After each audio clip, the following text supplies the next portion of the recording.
पृथ्वी के सबसे करीबी पास से गुजरने के कुछ दिन बाद जब यह पहले ही अंतरतारकीय अंतरिक्ष की ओर लौट रहा होता, यह पृथ्वी के जितना भी करीब आया, हमें न तो ओumuamua का ठीक से अध्ययन करने का बहुत अवसर मिला, न ही यह समझने का कि वह सच में है क्या। ओumuamua के पीछे जाकर उसका अध्ययन करने के लिए एक प्रोब भेजने के विचार भी आए हैं, लेकिन वह वस्तु इतनी तेजी से चल रही है और उसे इतनी बड़ी बढ़त मिली है कि कोई भी रासायनिक रॉकेट इंजन उसे पकड़ नहीं सकता। और हमें कक्षीय यांत्रिकी की जटिल गणना करनी पड़ती, जिसमें एक जांच यान बस बृहस्पति तक जाता, ग्रह की गुरुत्वीय सहायता लेकर सूर्य की ओर गिरता, फिर सूर्य के पास से गुजरते समय अपने इंजन जलाता ताकि वह गुलेल की तरह सौरमंडल से बाहर ओumuamua की दिशा में निकल सके। और ऐसा होने की संभावना नहीं है। अगर ओumuamua हमारे जीवन काल में दिखने वाली एकमात्र अंतरतारकीय वस्तु होती तो ऐसा करना शायद सार्थक होता, लेकिन दूर की आकाश गंगा के एक हिस्से से हुई उस पहली मुलाकात के थोड़े ही समय बाद कुछ अजीब सा होने लगा। हमें एक बार फिर से मुलाकात मिली। 2019 में दूसरी अंतरतारकीय वस्तु देखी गई। इसे पहली बार खोजने वाले शौकिया खगोल शास्त्री के नाम पर बोरिसोव कहा गया। ओumuamua की तरह बोरिसोव भी अतिप्रवलयिक पथ पर इतनी तेजी से आ रहा था कि सूर्य उसे पकड़ नहीं पाता था।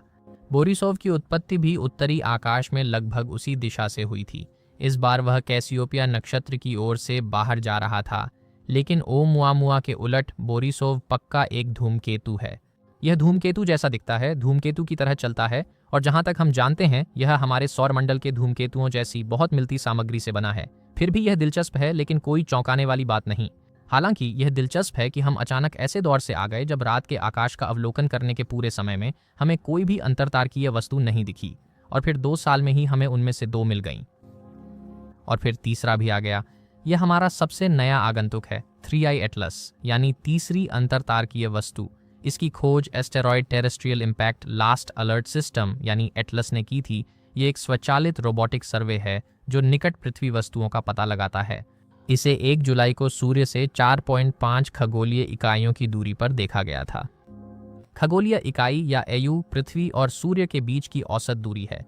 हम इसे सौरमंडल में मापने की पैमाइश की तरह इस्तेमाल करते हैं। इसलिए 3I एटलस पृथ्वी की तुलना में सूर्य से 4.5 गुना दूर है, यानी बृहस्पति के ठीक आगे, लेकिन अभी भी मंगल से काफी दूर। हाइथीनी एटलस की दिलचस्प बात यह है कि हमने इसे सौरमंडल में घुसते ही पकड़ लिया, इसलिए हम इसे पहली बार सूर्य की ओर आते देख रहे हैं।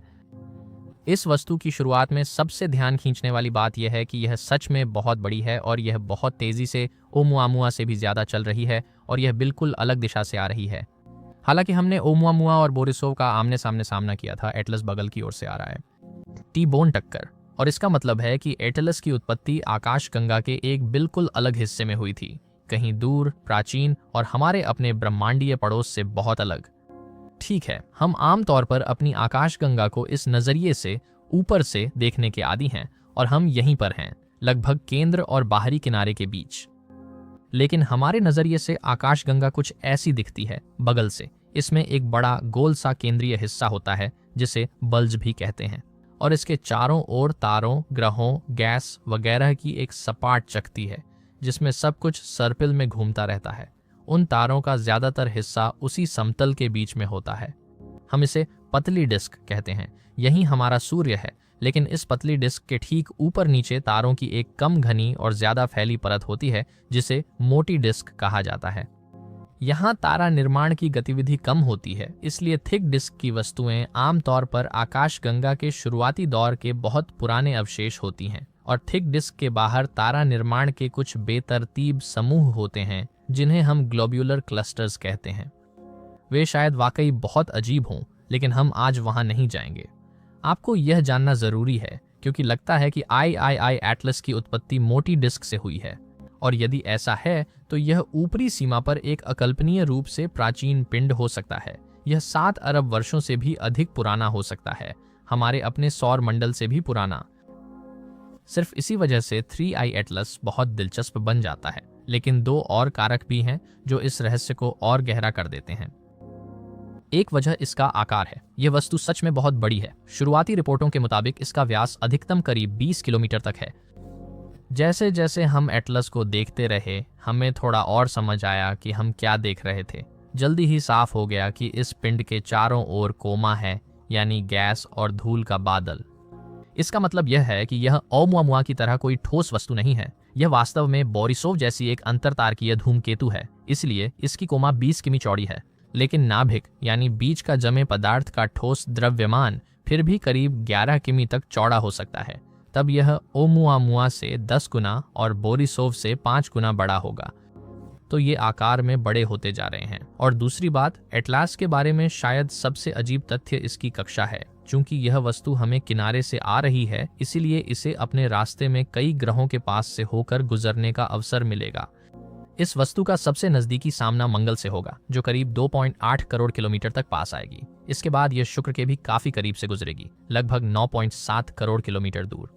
और लौटते वक्त 3I एटलस बृहस्पति के पास से सिर्फ 0.3 मिलियन किलोमीटर दूर से गुजरेगा। इसलिए इस सफर में उसे देखने लायक कई जगहें मिल रही हैं, लेकिन संयोगवश 3I एटलस पृथ्वी से नहीं गुजरेगा।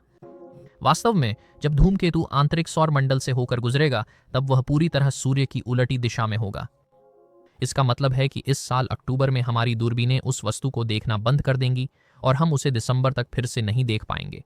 तब तक वह सूर्य के सबसे नजदीकी बिंदु से अपना गुजरना पूरा कर चुकी होगी और अब वह सौरमंडल से बाहर की ओर जा रही होगी, ठीक वैसे ही जैसा ओमुआमुआ के अजीब व्यवहार के साथ हुआ था। तो कुछ लोग कहेंगे कि 3I एटलस का ग्रहों का यह भव्य दौरा कोई संयोग नहीं है, कि यह किसी एलियन प्रोब का जानबूझकर किया गया व्यवहार हो सकता है। ऐसा प्रोब जो हमारे सौरमंडल के बारे में जितना संभव हो उतना जानने की कोशिश कर रहा है और साथ ही सूर्य के पीछे छिपकर एकमात्र आबाद ग्रह से होने वाले करीबी अवलोकन से बच रहा है। खुले मन से देखें तो यह बात कुछ ज्यादा खींची हुई लगती है।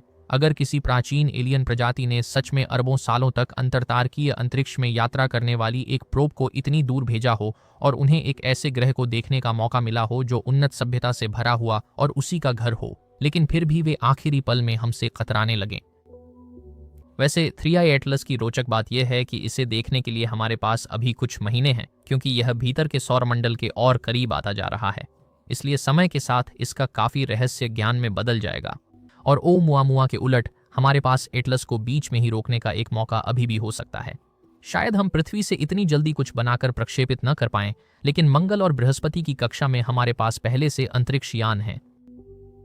एक संभावित परिदृश्य यह है कि मंगल की कक्षा में घूम रहे यानों में से कोई एक आगे बढ़कर एटलस के जितना संभव हो उतना पास जाने की कोशिश करे।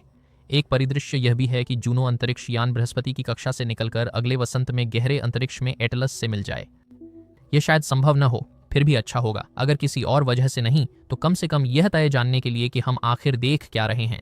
अगर हम ओमुआमुआ के साथ भी ऐसा कर पाते तो आज हमारे पास शायद ज्यादा जवाब होते और बहुत कम सवाल।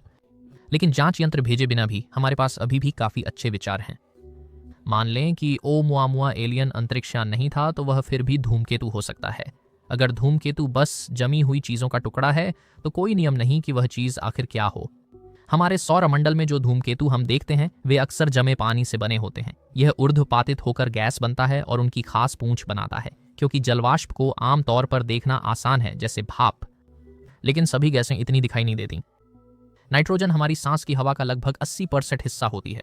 यह रंगहीन, गंधहीन और आमतौर पर महसूस न होने वाली होती है, लेकिन यह पौधों की वृद्धि में मदद करती है। तो यह एक महत्वपूर्ण चीज है। और एक बहुत परिचित पिंड ऐसा भी है जो लगभग पूरी तरह नाइट्रोजन से बना है। वह प्लूटो है, जिसे पहले एक ग्रह के रूप में जाना जाता था। प्लूटो की सतह का ज्यादातर हिस्सा नाइट्रोजन की बर्फ से बना है और यही एक बड़ा कारण है कि शुरुआत में प्लूटो को ग्रह माना गया था, क्योंकि जमी नाइट्रोजन बहुत परावर्तक होती है। इसलिए जब आप दूरबीन से प्लूटो देखते हैं